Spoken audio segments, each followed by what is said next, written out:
जिल्ह्यात कापूस सोयाबीन पिकाला भाव नसल्याने शेतकऱ्यांनी शेताच्या बांधावर कापूस फेकून आणि कापूस जाळून हिवाळी अधिवेशन पूर्वीच बोदबोडण येथे आंदोलन केले।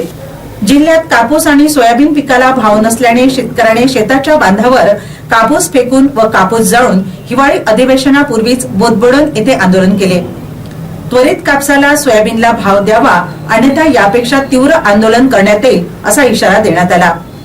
यवतमाळ जिल्हा हा कापूस उत्पादक जिल्हा म्हणून ओळखला जातो।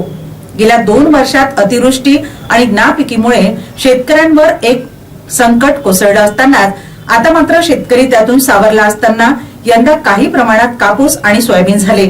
मात्र कापूस आणि सोयाबीनला हमी भावाप्रमाणे भाव मिळत नसल्याने आणि उत्पादनाचा लावलेला खर्चही निघत नसल्याने शेतकरी पुन्हा अडचणीत सापडलाय।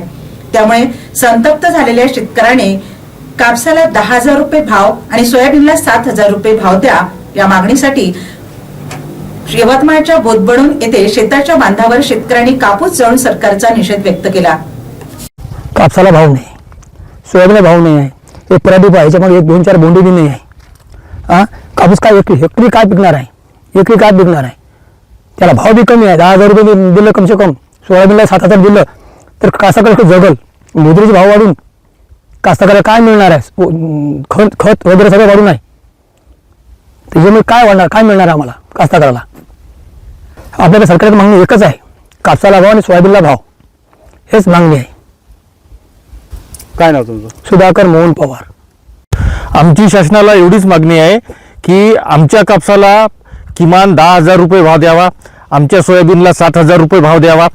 कारण आम्ही मुख्यमंत्र्यांना एवढंच सांगू इच्छितो की आपणच विरोधी पक्षात असताना आपणच भाववाढीची मागणी केली होती, आपणच सोयाबीनला 7,000 रुपये भाव मागितले होते, आपणच कापसाला 10,000 रुपये भाव मागितले होते।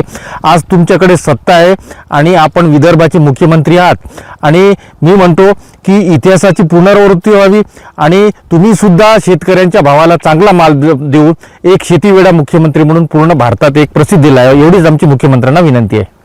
आमच्या याच मागण्या आहेत की आमच्या कापसाला भाव मिळावा आणि सोयाबीनला भाव मिळावा। तर आमची भाववाढ होत नाही आहे, म्हणूनच आम्ही आमच्या शेताच्या बांधावर एक छोटंसं प्रातिनिधिक स्वरूपावर आंदोलन केलेलं आहे आणि कापूस फेकून आम्ही आमचा इथे आंदोलन करून आम्ही निश्चित नोंदवत आहोत। काय नाव तुमचं? अनुप चव्हाण। आमची मागणी फक्त एकच आहे, पहिले नाही का 10,000 रुपये भाव होतं, पहिल्याच्या ह्याच्यात मागणी आपणच केली होती पहिले, तर 10,000 रुपये दिले, आता 10,000 आम्हाला बाकी काही मागणी नाही पाहिजे। सरकारला एकच मागणी आहे, फक्त कापसाले 10,000 रुपये भाव पाहिजे आम्हाला। त्याच्यासाठी आम्ही धुळ्यावर बांध्यावर आंदोलन केलं। हे पयाची निकाल लहानच आहे, जास्त मोठी नाही। हे बोंड किती सरळे याच्यात, याचा विचार करून कास्तकाराला भाव द्यायचं, फक्त एकच मागणी आहे, विनंती करून, बाकी काही नाही आमचं। हो। काय नाव तुमचं? दत्ता राठोड, बोदबोडण।